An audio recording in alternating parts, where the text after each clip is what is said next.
Ooh.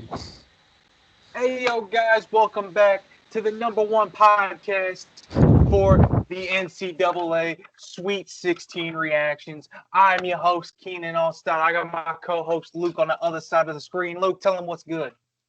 Not much. I'll Definitely not tell my you what's, bracket. I was about to say, our brackets are not good. But anyway, welcome back to your favorite podcast. Like I said, it's Keanan and Luke here today. We got a little bit of a thinner show for you, but don't worry. We had an action-packed show last week. We're gonna have an action-packed show next week. So if you think this week's disappointing, fuck off and come back next week. That's all I got to say. But no, and for real though, we're happy you're here. Today we are going to be giving some reaction to over the weekend. A lot of upsets across college basketball.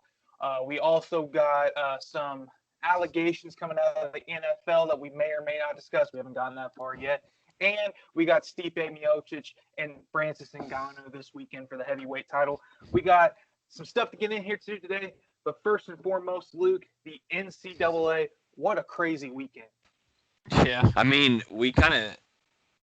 You always pick upsets, and then you just. Somehow I picked several upsets and missed on all the ones I didn't pick. All the ones I did pick, they didn't pull off. Mind-blowing first round, second round. We're into the Sweet 16 now coming up this weekend, but yeah, first 2 days were awesome. Yeah, and we said last week on the podcast, there's always a double-digit seed that makes the Sweet 16. I didn't know a quarter of them. I didn't know a quarter of the bracket left would be double-digit seeds at this point, though. Yeah, I mean, and it honestly it could have been more. I mean, for sure. well, we won't know with VCU because they didn't get to play, but like Ohio, I thought was going to put up a better fight against Creighton. I thought they were going to win that game. I thought they were a better matchup. Creighton got really lucky with Virginia going down early. North Texas couldn't keep it up. Iona played Alabama really tough through 30 minutes of that game. Yeah, I mean, in Alabama, we'll get to them. They're just too deadly. Oh, for sure. But Sure. They got some talent. We got Oral Roberts. Sweet. Yeah, so don't understand that.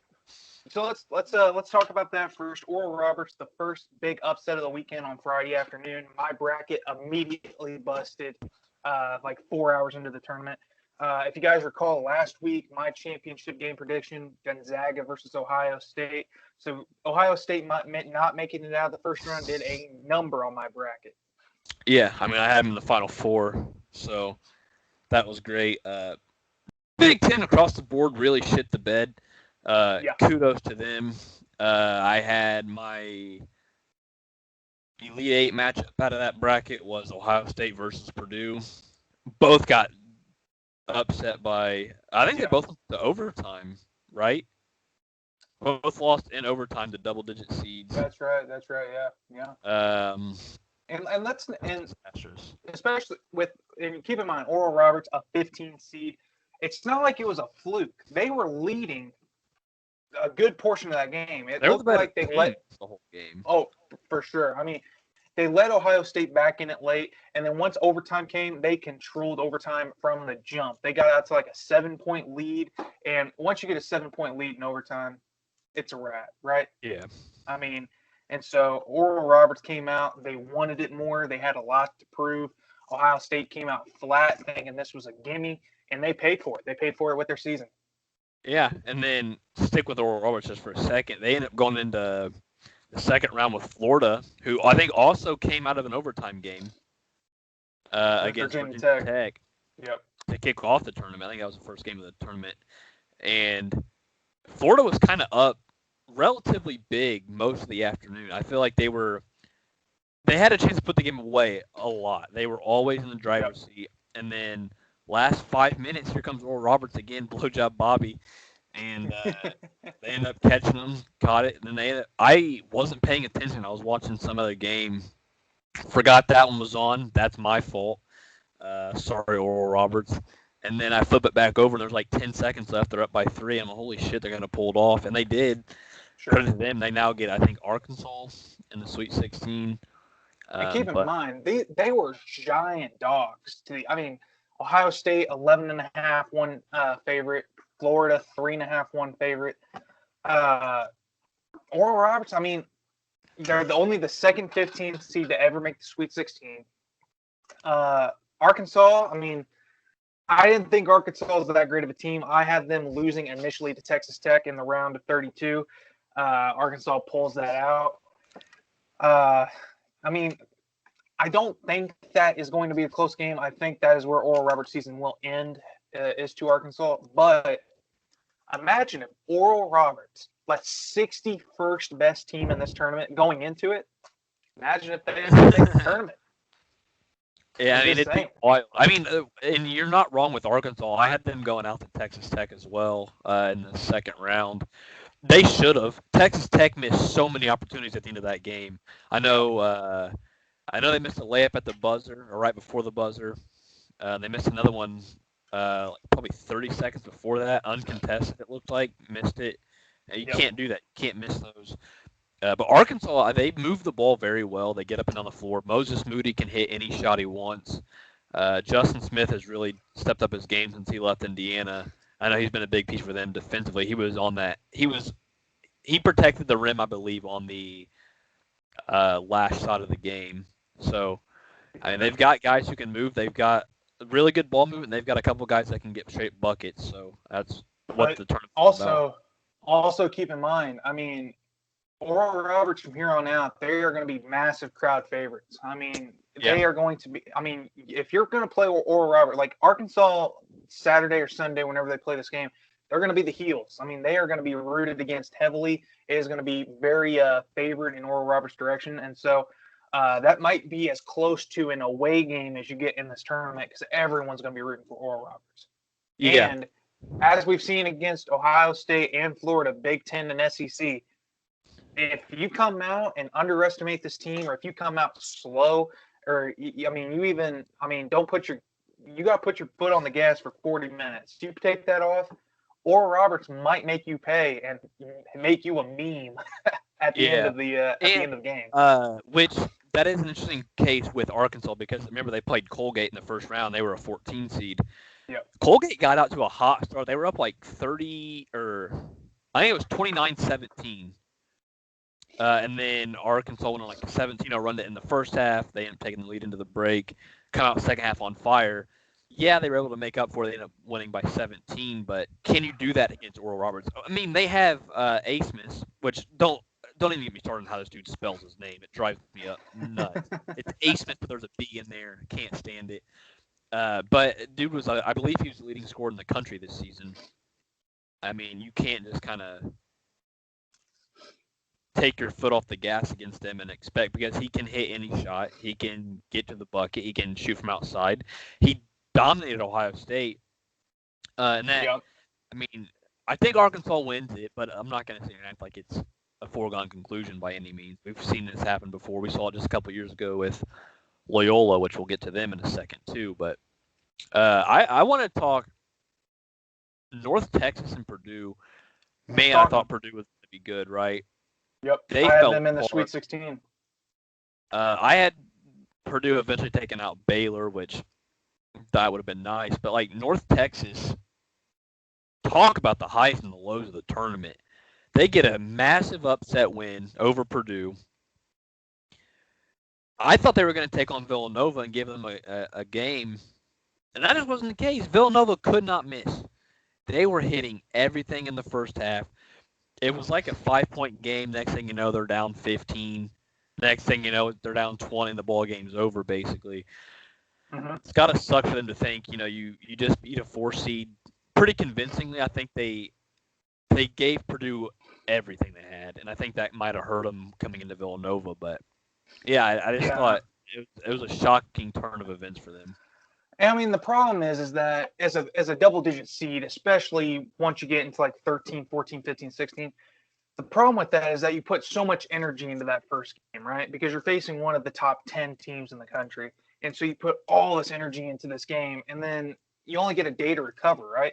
I mean, as soon as you get done beating one of the top 10, 15 teams in the country, you got to go out and you got to play another top 25 team in the country. And so it doesn't get any easier. And oftentimes these kids, I mean, they don't play enough of these top 25 team schools to get used to that kind of pressure, that kind of pace. And that's the reason why you see some of these teams come out flat. That's what makes teams like Oral Roberts so much more impressive, that they were able to do that 2 out of 3 days and advance to the Sweet 16.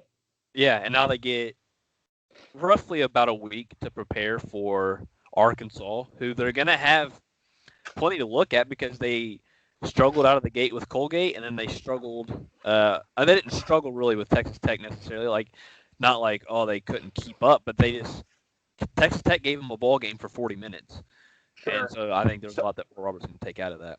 So yes, and so we've covered the South bracket so far. Coming out of the South, the Sweet 16, we got 2 matchups. We got Baylor, the 1 seed, and we got Villanova, the 5. In the top half of the bracket. In the bottom half of the bracket, we got the number 3 seed Arkansas and the number 15 seed Oral Roberts. One of those 4 teams going to the Final Four. Yeah, I'm gonna say it's Arkansas right now. As things stand, I'm gonna say Arkansas gets there. Okay. But that doesn't. Oh man, Baylor has been very impressive. I did not think they were going to be this dominant. I mean, they kicked Wisconsin's ass. They did. But at the same time, Villanova, they've won 2 of the last 4 tournaments. Yeah, they compete in March. Jay Wright, he knows how to get his team ready for the dance, so to say. And we didn't think they were making it out of the 5-12 matchup with Winthrop. They came out, gave Winthrop the business. They came out, dominated North Texas. Baylor's obvious step up in competition compared to both of those programs, but I can see Villanova pulling it out. Yeah, I mean, but this is going to be the toughest game of the tournament so far for both Baylor and Villanova, so I'm interested to see how that plays out. Absolutely. Because, I mean, they both got both are obviously played low seeds because they earned their top 5 seed. Yeah. And then there was an upset the night before. In the round before, so they got the lower seed possible in the round of 32. So I mean, now they're finally getting a crack at a decent program. We'll see how it works. Which side do you want to go to now? Let's go Midwest. Let's stay on that side of the bracket. I'm pissed. Big time. All right. So this one had some surprises. I had this one looking relatively chalky going into the tournament. Let's start 116. Illinois takes care of Drexel. Pretty much no problems there. Loyola Chicago, Georgia Tech. Loyola Chicago came out, gives Georgia Tech the business, and then yesterday, the first 1 seed of the tournament, Gonzo, Loyola Chicago in the Sweet 16. Yeah, and I talked about this last week with Illinois got a horrible draw. They could not have asked for a worse draw. I thought they deserve what Baylor's getting. And Baylor, I mean, look at their side. They're getting, I mean, their 4 seed's already out. Their 2 seed's already out. Yep. Their 6 seed got beat by the 3. Obviously, that's kind of how that works. And their 3 seeds are Arkansas. Yeah, and I thought Illinois deserved that. And I picked Illinois to get to the national championship, and I also picked them to win in a couple of my brackets. That has nothing to do with it. Like, I'm trying to keep it as much of it aside as I can. Illinois deserved a better bracket. Loyola deserved to be way more than an 8 seed, and Illinois deserved to not have to play Loyola as the 8. Loyola had a smaller – I think they only played 16 games or something like that this season is what they said. They were still one of the top 15 teams in the country. You cannot give them an 8 seed. Loyola is 26-4. Yeah. They played 30 games. Oh, I thought somebody said they only played 16. No, they are 26-4 after this weekend. That makes even less sense. So why were they an 8 seed? And keep in mind, they were ranked in the top 25 this year. Yeah. They were a top 25 ranked team with only 4 losses to their resume, and they got given an 8 seed. That puts them between the 32nd and 35th best team in the country. That is shocking to me. And they did it a couple years ago. They made the Final Four, I believe, right? Yep, as like an 11. Yeah. Yeah. And they're out of the A10? No. I don't even know what conference they're in. I feel like it's MAC? Or Missouri Valley, maybe? Yeah, that sounds right. But regardless, it doesn't matter. They should not have been an 8 seed. They should have been a 5 seed, maybe a 6 seed. Sure. And you're gonna say you're gonna put them against Illinois, which Illinois as the 1 seed, they still should have taken care of business. So one's better than a 4. But they shouldn't have had to play them yet. They should not have had to take on a top 20 team in the country in the second round of the tournament as in my opinion the second best team in the country. Sure. But Loyola credit to them because they gave them the business. I was about to say they came out ready to play.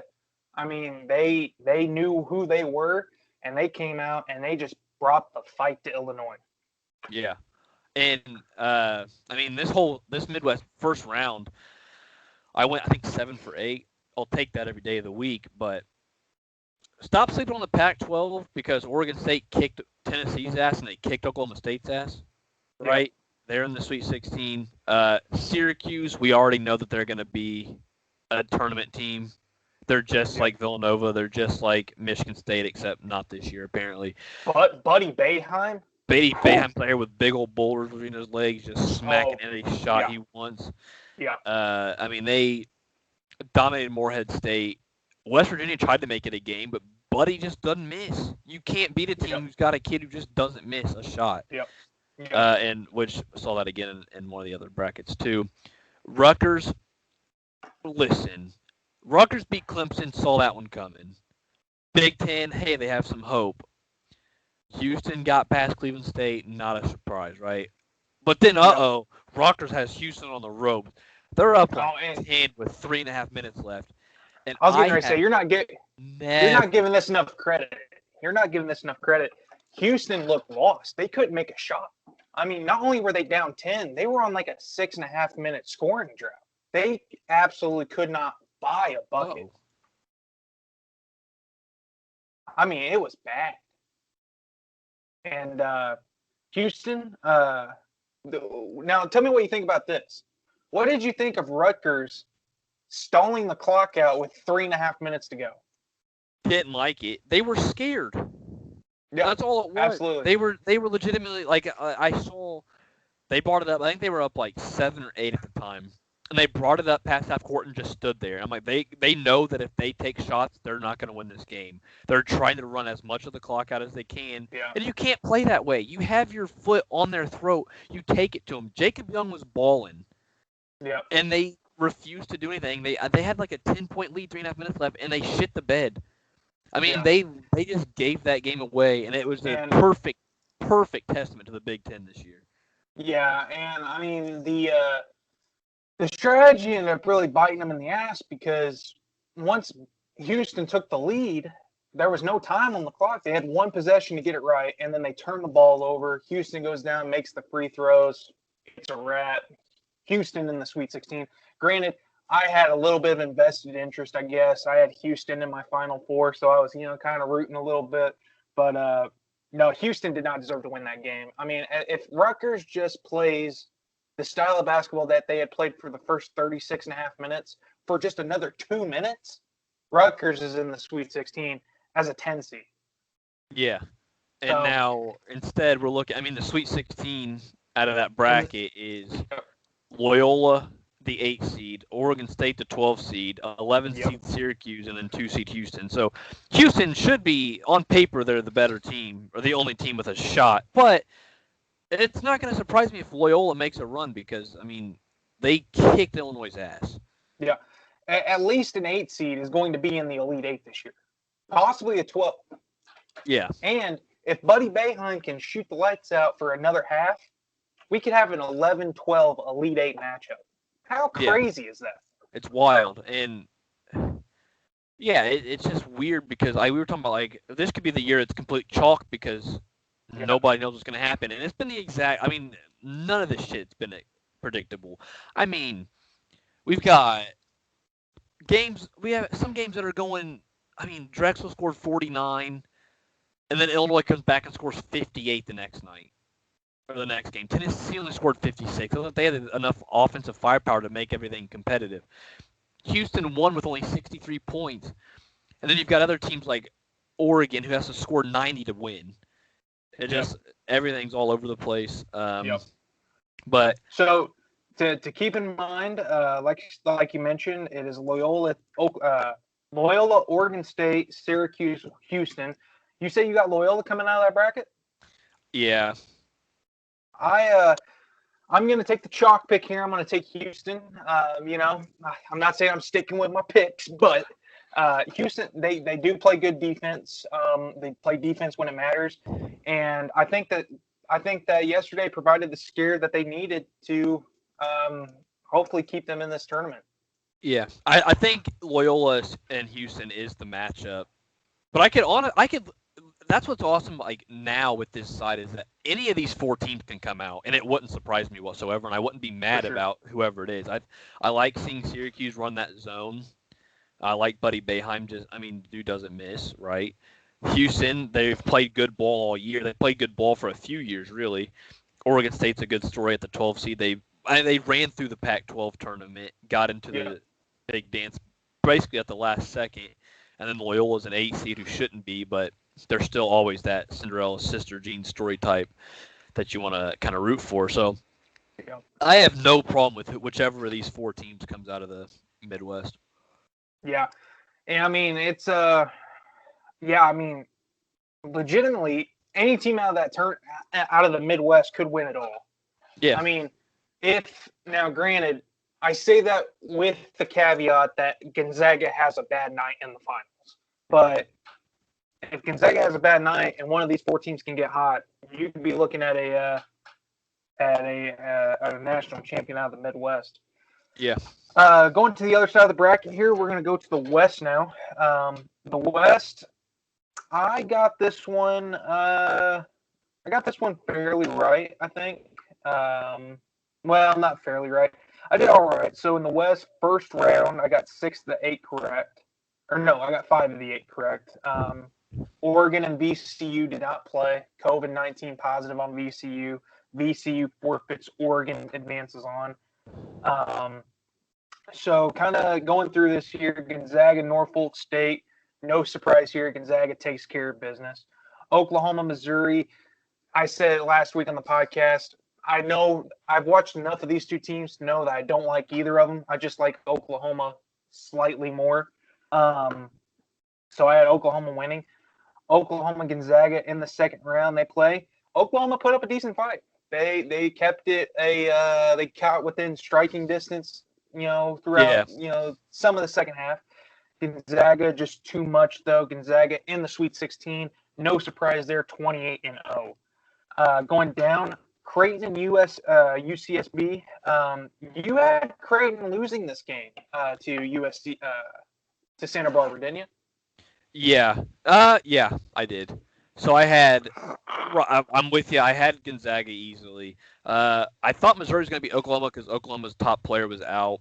Didn't matter. That game also didn't matter regardless. Oklahoma kept it close for 15 minutes. And then that's when Gonzaga kind of turned it on and they pulled away. Whatever, it's what we expect. Creighton, I had them losing. I'm not a fan of them at all. And they should have lost. I don't know if you saw that game ended. Santa Barbara had a shot at the rim with, I think it was at the last second. They didn't call the foul. I thought it was a foul. I get why they didn't call it because it wasn't like malicious contact, but the guy goes up for the layup, gets bumped, has to fade to his left, shot rolls off the rim, heartbreaker. I thought it was a foul, and I don't understand the notion of like, oh, you can't blow a foul when on the last play of the game that could change the game. But what if the foul changes the game? Don't foul somebody if you don't want it to change the game. That's the only thing I can take out of that. But Creighton hung on. Kind of a surprise, but hey, the 5 seed, do your business. They got lucky because Ohio beat Virginia. Ohio was a fun story. Thought Ohio was going to beat the shit out of Creighton. Really thought that Preston was going to carry them. Boy, did that not happen. Creighton just dogged them for 40 minutes. Yeah. And then, so now we got, it'll be Creighton Gonzaga, which we know the outcome. Don't even ask.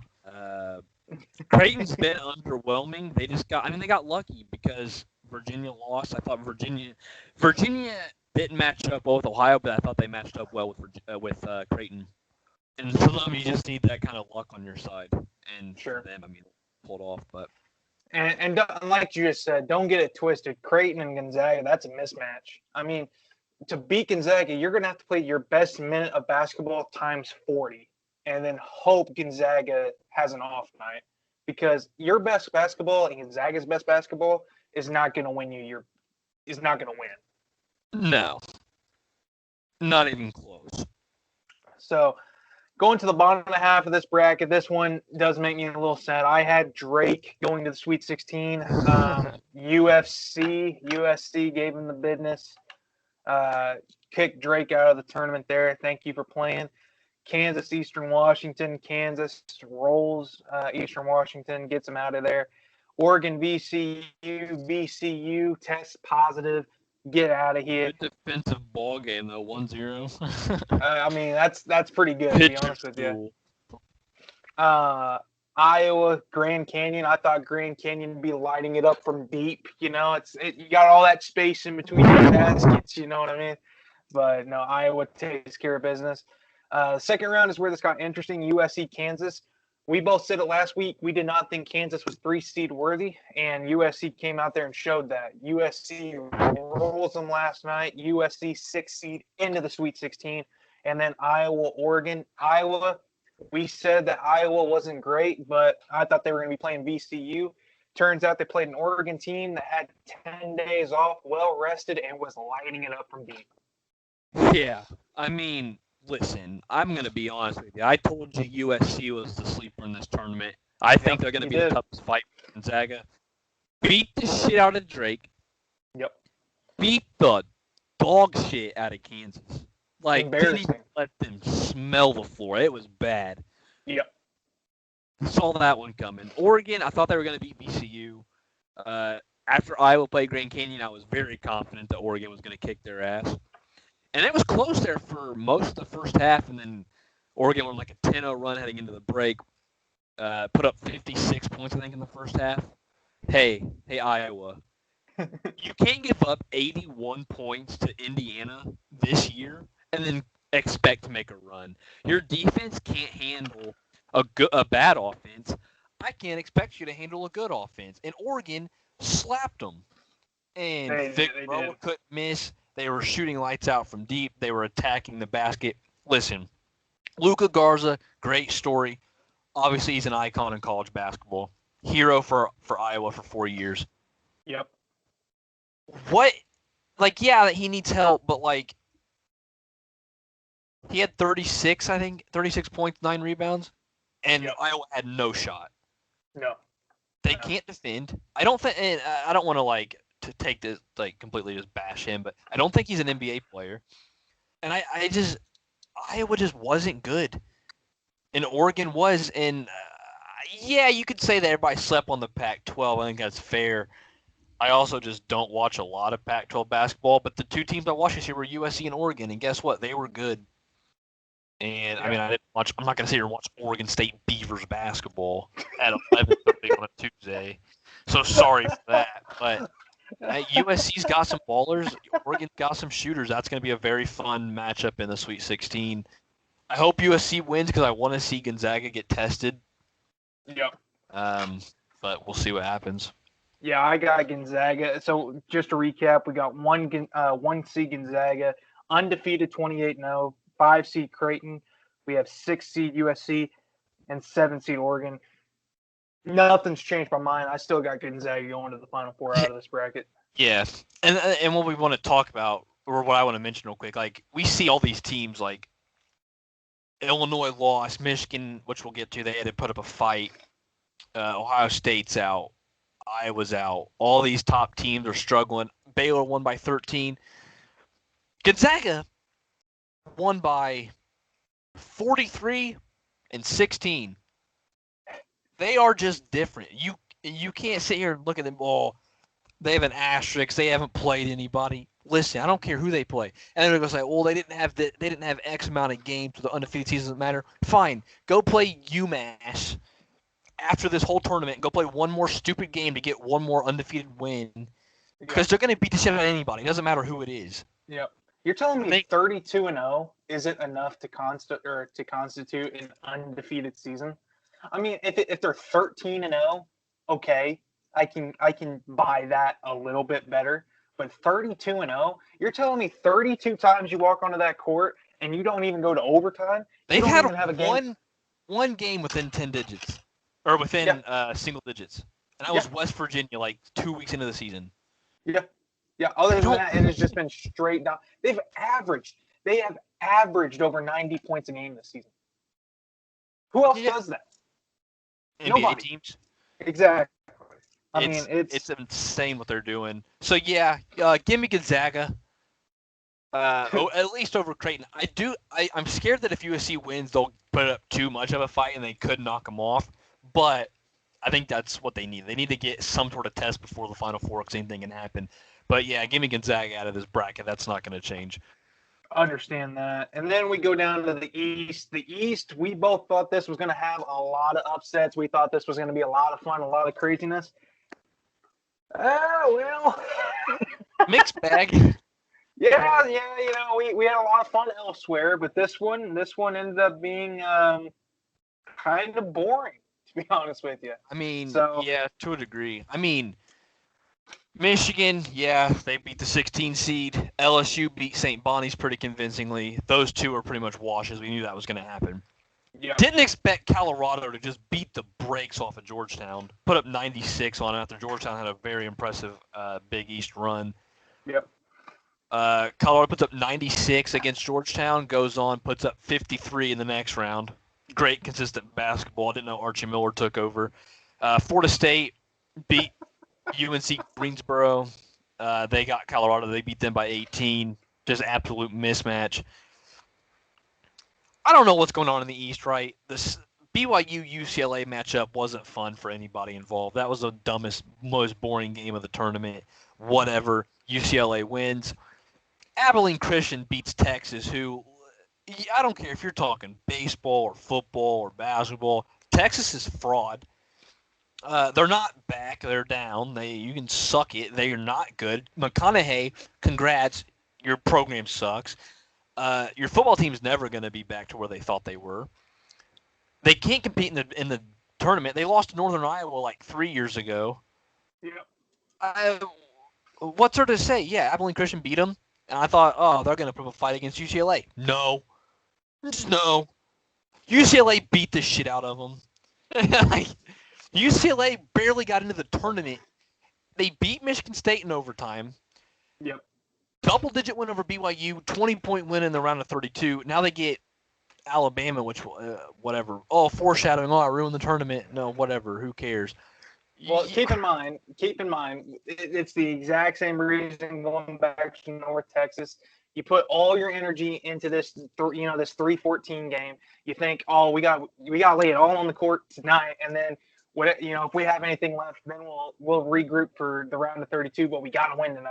So you empty the gas tank out on night one, and then night two comes, and you just don't have anything left. That's exactly what happened to Abilene Christian.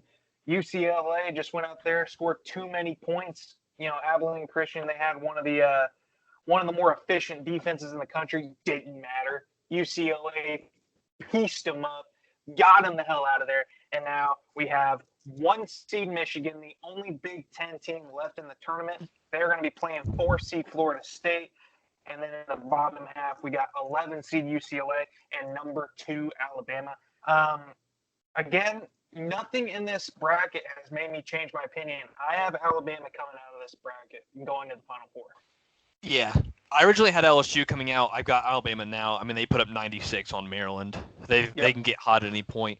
I do want to just discuss this LSU-Michigan game.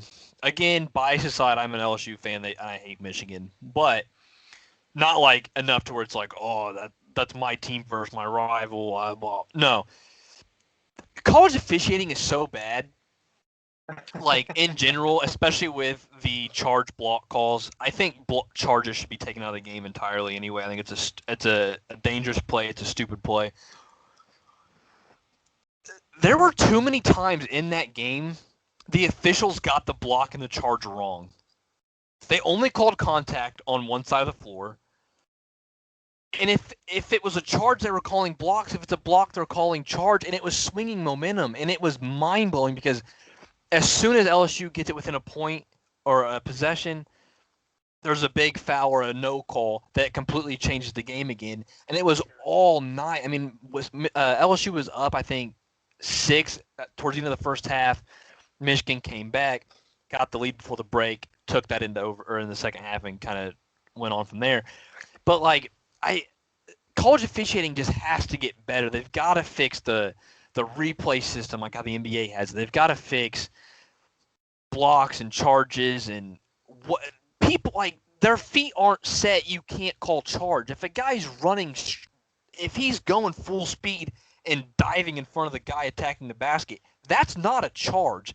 That is as blatant of a block as you can get, and that just killed Michigan or killed LSU. And then LSU again in the St. Bonnie's game. I know Trendon Watford was in foul trouble early because he got called for a reach-in foul on a rebound when the guy tripped over the ball. It landed on his foot. He stepped on it, tripped. Watford wasn't in the play at all. Come down next possession, Javonte Smart, it's a 3, yells, "Let's go," and gets a tech for screaming. Like, guys, it's the tournament. Let's not be so dickish about the calls. Sure. I really hate college officiating. I hate Big Ten officiating, but I don't think that was the crew calling any of those games. But, yeah, it's a lot to fix. But, yeah, I think Alabama is the toughest team out of here. And if Michigan plays an SEC team in the Final Four or in the Elite Eight, whatever you want to call it, yeah, they're not going to have a chance. We've been here before. Michigan's not going to compete. But yeah, give me Alabama, I guess. So we went through it. My Final Four: Gonzaga, Alabama, Houston, and Villanova. At this point, I'm going to change my official prediction. I got Gonzaga, and I'm going to take Houston for the finals of this tournament. And then I got Gonzaga winning. From there. Something I do want to talk about: Pac-12. They have killed it in this tournament. They got 4 teams. They got 4 teams in the Sweet 16. USC, Oregon, Oregon State, and UCLA. SEC, they got Alabama and Arkansas. Big Ten, their only remaining hope, Michigan. Big 12, their only remaining hope is, if I can find them, Baylor. And then the ACC, you got Florida State, and you've got Syracuse. The rest are from mid-major conferences. So we got 6 mid-majors. We got 10 Power Fives, and 4 of those are from the Pac-12. So it's very likely that we get a non-Power 5 champion this year. So yeah, and I just hope eventually we put Gonzaga in that Pac-12 because they're going to be labeled a mid-major as long as they're in that conference, and I don't think that's fair.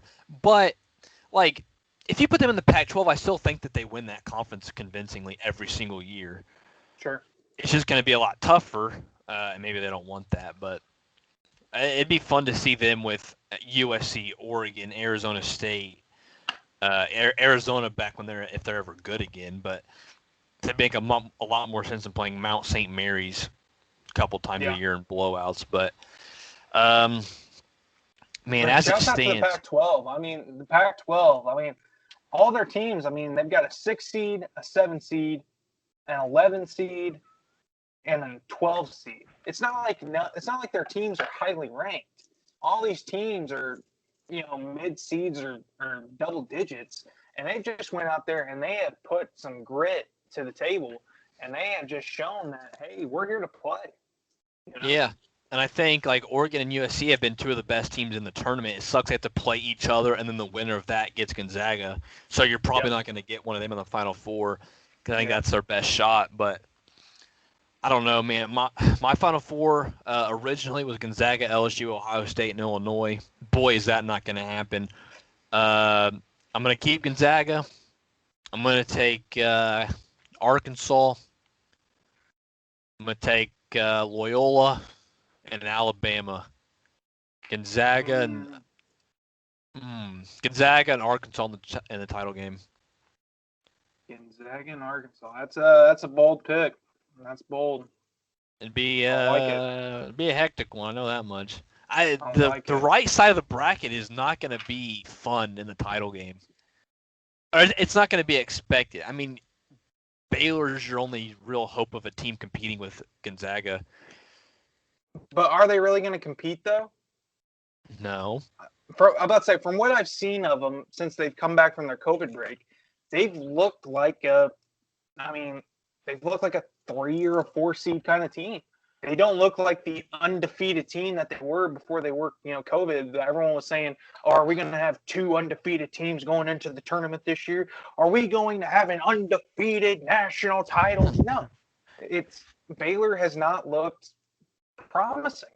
Like, you can at me on Twitter if you want to debate it. Go debate a wall. I don't care.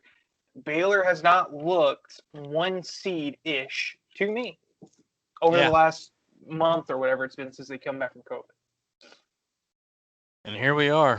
I mean, we're halfway through the tournament now, and Gonzaga still seems like the clear favorite. That'll be fun. Yep. It sucks. So I went 17 for 32 in terms of getting my teams into the round of 32. I've got 5 of my original 16 teams still standing in the Sweet 16. 3 of my Final 4 still alive. It looks like we're going to beat Luke this year in our Final 4. So let's get it. So, yeah, I mean, it's not been good on my end at all. Yeah. Definitely the worst bracket I've ever had.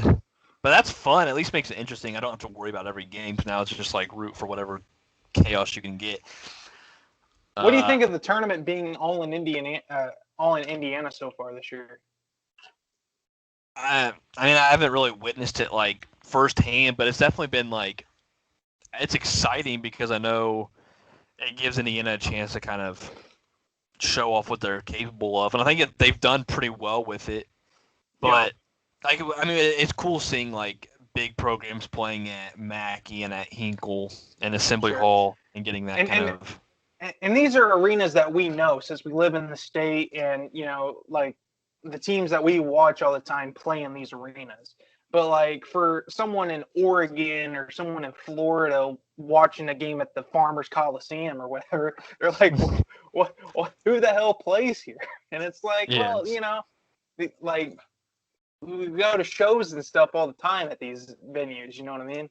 Yeah. And so it's kind of cool. So that'll be fun. Tournament resumes this Saturday. I believe it's this Saturday. Yeah, I think it's Saturday at like 2:40 is the first one. So be on the lookout for that. I don't know. Maybe I got 3 in my Final 4 this year. Hey, let's get it. So, but kind of moving forward now. Luke, what do you want to talk about next? Hang on. Nose running like a faucet, guys. I apologize. Bro, when they say I got that drip, that's not the kind of drip that I was hoping for, but you gotta live with what you can get, you know what I mean? So I'll actually get into it here next. We're good. I killed a spider. Oh, that's cool. Shouts out to the spiders. If you guys go look for that one episode with the spider in my truck. I've had my problems with the spiders here live on the podcast before too. It kind of sucked, let me be honest with you. Anyway, we're going to go to the NFL now. Let's talk a little Deshaun Watson. This one is a little tricky to talk about. 14 allegations regarding sexual assault with the Houston Texans quarterback. This just feels, I don't know, it feels a little weird to talk about, but I guess first things first, we don't advocate nor do we condone any kind of sexual assault or any kind of wrongdoing or anything like that. However, no criminal charge has been brought up, but when there's 14 cases, it feels pretty hard for all 14 to be fabricated. Okay, we understand and we acknowledge that. We're not here to delegitimize any of the claims. We're not here to tell any of the women that have come forward that they're lying about anything they've said. What we do want to discuss, though, is how this affects Deshaun Watson's future. As you guys have known, he's been trying all offseason to get the hell out of town. And, it looks like he's going to have a little bit of trouble doing that. He's, I don't know who's going to take a chance on him. But, Pat McAfee, some other outlets have said that Ian Rappaport, he said that the teams that were once interested in him, still interested in him. You're taking a hell of a chance for a guy who might be sitting, some part of the season due to the NFL's personal conduct policy. Deshaun Watson, I mean, for someone who is wanting a trade out of town, this is not the playbook for being able to do so. No. I mean, you pretty much hit it on the head. Like, it's a situation to monitor. Obviously, it's not good for anybody involved. No. There's no legal ramifications yet, but that doesn't mean it won't happen or it can't happen. And keep in mind, if he actually did what he is being accused of, he's a piece of shit. Okay. He should be out of the league. Piece of shit. Okay. Yeah. If he did what he did, piece of shit. Do not condone it. Get him the hell out. But for the time being, he's innocent until proven guilty. All right. It's just a civil case at the moment. No criminal charge has been brought against him. Houston, the police department is investigating it. The NFL's investigating it. But I just, correct me if you think I'm wrong here, I just don't see him starting week 1. With everything going on, I just don't see him starting week 1 for the Texans. Definitely not for the Texans. I don't know, because there's so much that we don't know that we haven't really had unpacked yet. Obviously, you hope none of it's true. You hope for the victim's sake none of it's true. And then for Watson's sake, you hope he didn't do anything, but you also hope that if he did, that he gets what is coming to him. I get the sentiment of like. Go ahead. Well, I was going to say, it doesn't take just criminal charges for someone to get out of the league. We saw what happened with Ray Rice, the domestic abuse thing. No charges. I mean, his wife didn't even want to do anything to him. His wife was going to defend him.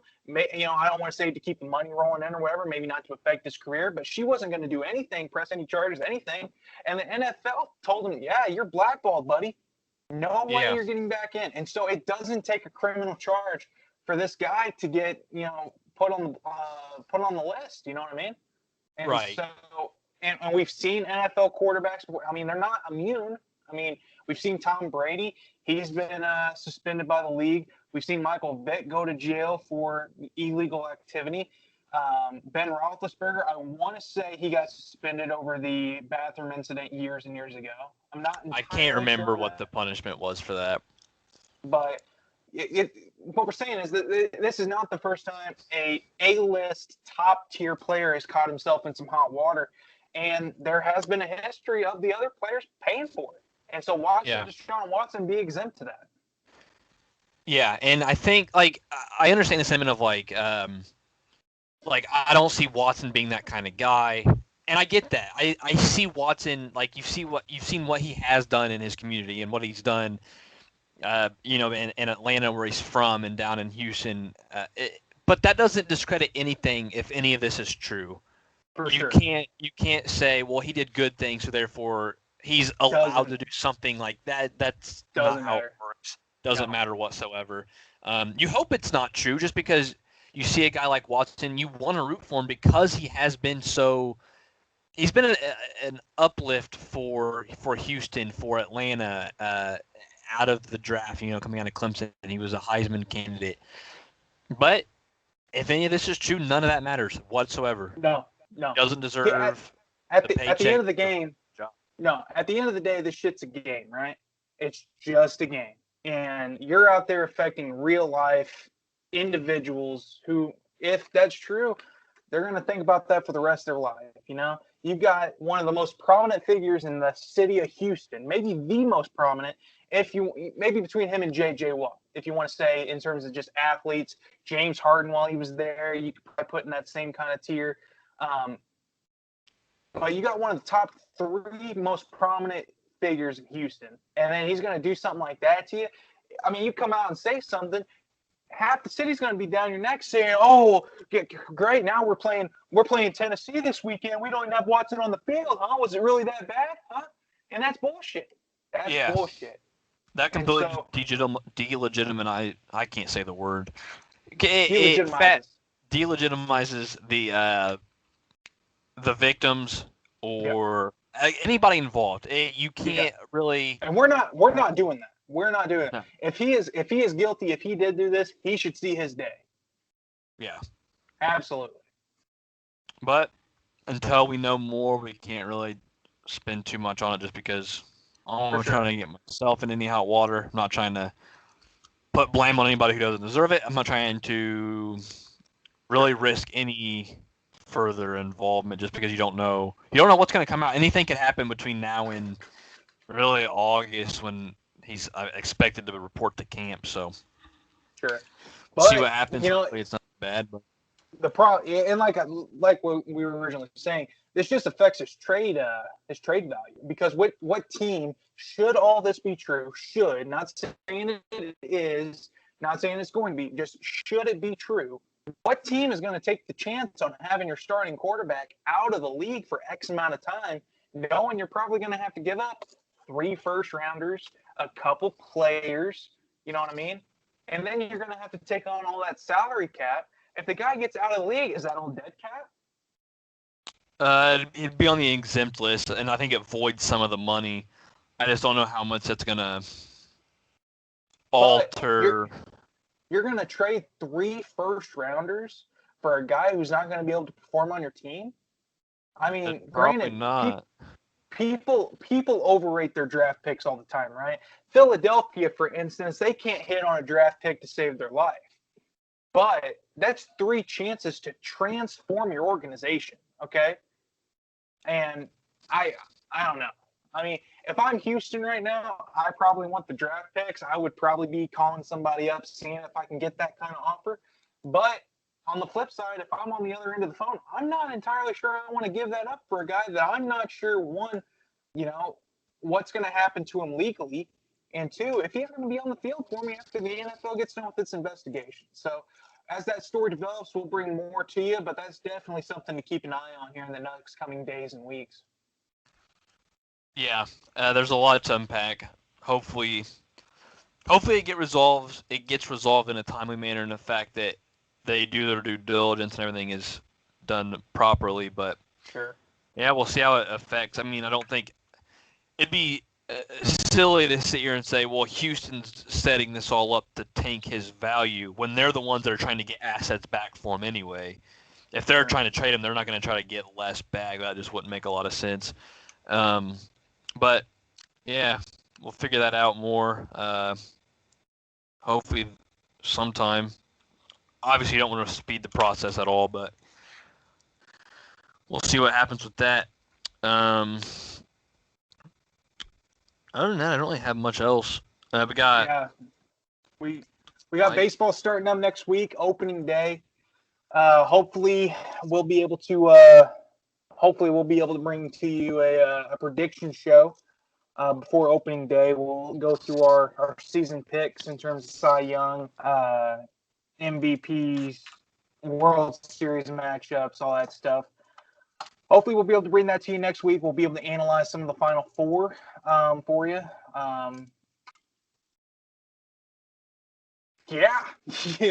We've talked about bringing some special guests on, do a special kind of pod here in the next couple weeks. So we'll see what goes on with that. This weekend we got a giant fight in the UFC, the heavyweight championship of the world. Stipe Miocic, Francis Ngannou. This is the rematch. First match 2017. Francis, he had a lot of hype coming off of the Overeem knockout, and he just got dominated. Lost every round, 50-45 on my scorecard. Is this a fight you're gonna watch? Maybe. It depends. Probably not, because of depending on how late basketball goes Saturday. I mean, this fight probably won't start your time until 1 a.m. in the morning. As opposed to 1 a.m. in the afternoon. I don't know. We'll see. If it's pay-per-view, I'll definitely have to, bust out the old card and purchase that sucker. I don't know. I'll probably throw it on. At least the main event. Yeah. 2 title fights on the card. Got Zhang versus Zhang Weili and Rose Namajunas. Weili hasn't fought since their 2020 fight of the year with Joanna Jędrzejczyk. That's a great fight. You haven't watched it, go watch it to prepare yourself for this fight. Rose, former champion of the world, knocked out Joanna years ago. That's going to be a great fight. I think Nami Yunus regains the title. I think she's going to beat Zhang Weili. That's going to be a great fight. Volkanovski and Ortega was supposed to be on this card. Volkanovski tested positive. He's off the card. They're going to rebook that. That's pretty sad. I was looking forward to that matchup, but hey, we'll see what happens. Yeah. Yeah. Yeah, I'll try to watch a little bit if I can. I'm gonna be gone. I might be gone Saturday morning. I know you got the Jake Paul Ben Askren fight booked on your calendar. You probably booked that whole weekend out for it. Didn't know they were even fighting.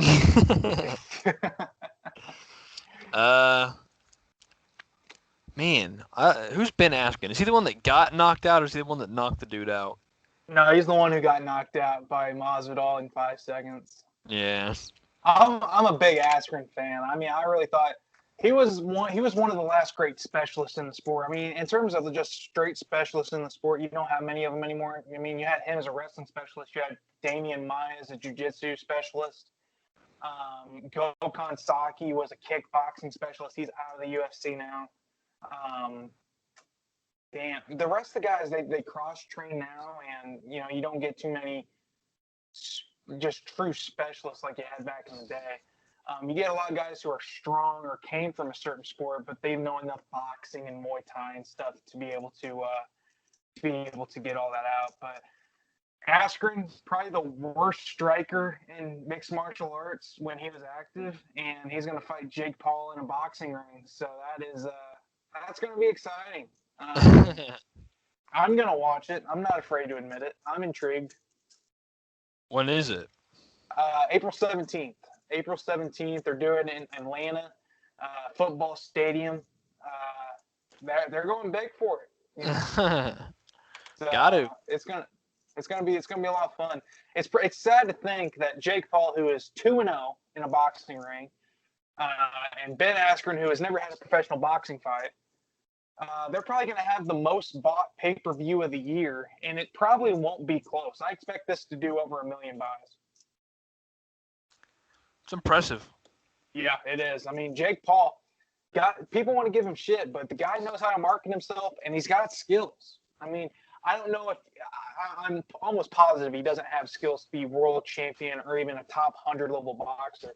The guy would probably lose to any top 1,000 boxer on the planet at light or at cruiserweight. But Ben Askren, he's training with Freddie Roach now. He's training specifically on boxing, so maybe that'll be a little different. But that's a close fight, and Jake Paul, if he wins that, man, does the show go on, and will I be here for it? So. Hell yeah.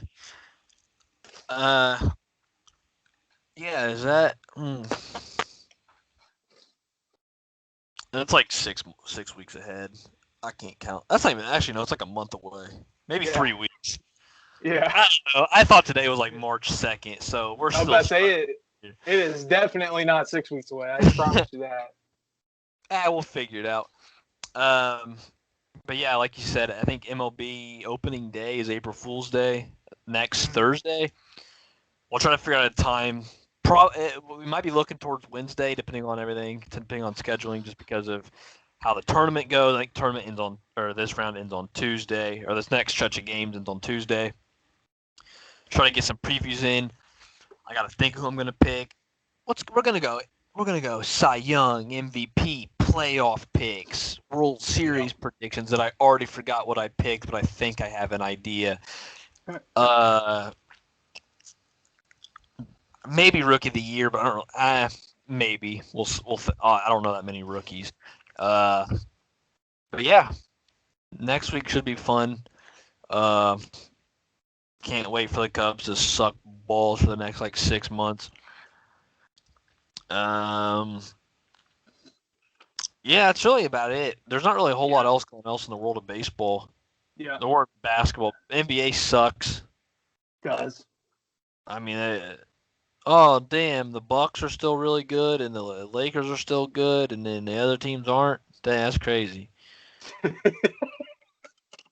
The NBA is wild this year. You're telling me the Bucks, the Sixers, the Lakers, the Clippers, and the Nuggets are good at basketball, and that's about it? Yeah. Yeah, that's exactly what I'm telling you, actually. Whoa, what? Oh, the Celtics, don't worry, though. They're going to try to trade for John Collins and for Sabonis and for Turner. Probably going to throw their hat in the ring on Oladipo. They're interested in Aaron Gordon. They're interested in Cam Reddish. They're interested in Bogdan Bogdanovic. There's really not a player in the league that they're not interested in. Same with the Heat. Heat are the same way. Oladipo is going to get traded. As they're getting traded. Yeah. NBA, this deadline's going to be so fun. Oh, Pacers are trading Miles Turner. No, they're not. They're not trading Turner. They're not trading Sabonis. They're not trading Brogdon. Probably. They could. I wouldn't be mad if they did.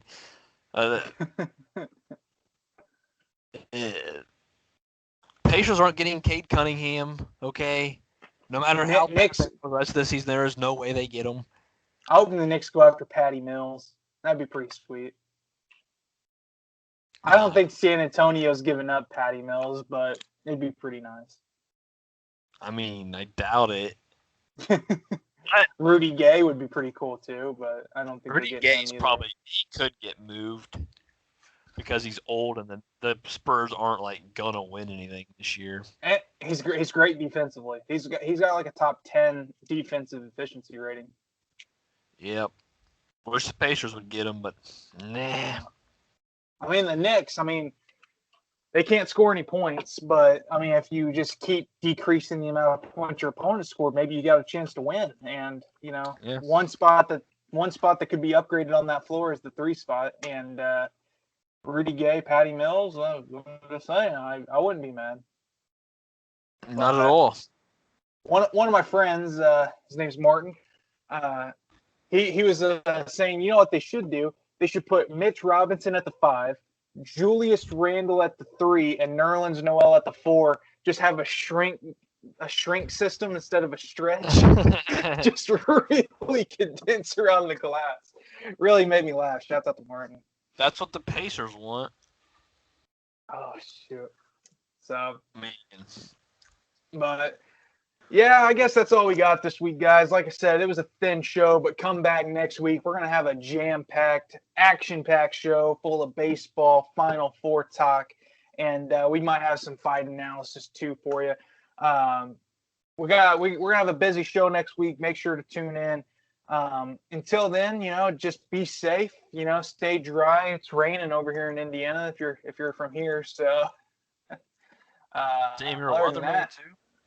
Hey, what can I say? Meteorologist. You know. So, yeah. Yeah, be back next week. Should be a bit more exciting. I love baseball, dude. There's nothing I love more than guessing who's going to win Rookie of the Year when I know 3 people that are in the minor leagues right now. I already know who my AL pick is. I don't know who my NL pick's going to be. Yeah, I mean, baseball's back, baby. If every game could be a 1-0 pitcher's duel, I'd be so ecstatic. That's just not going to happen. True. But True. You can always hope. Hey, fingers crossed, you know what I mean? Hell yeah. One differential of 162 over 162 game season, baby. 1-0 every night. But baseball gods don't like it that way, so very true. Guess we'll hit dick slaps and hope for the best. But yeah, be back next week. Probably like Wednesday, maybe Tuesday, maybe Monday, maybe Thursday. Yeah. We don't know. We're working it out. Know. But like Coach Kent Murphy, we'll break it down from a fundamental standpoint next week when we get back. So until next time, kids, hum that thing in there. I love Coach Kent Murphy. He's awesome. He's a legend. Yeah, don't sue me, Coach. Oh, shit. All right, guys. You guys enjoyed this lackluster video or episode. Yeah, don't tune in. Don't tune in. If you've watched it, I'm sorry. Just go do something else. If you watched the whole thing, comment big balls in the comments below. Do it. You won't do it, but hey, we're calling you out. No Hell one's yeah. watching this. If you made it to this point, I'm sorry. Hey, but Alrighty, guys, we out. Yep. Peace out, guys.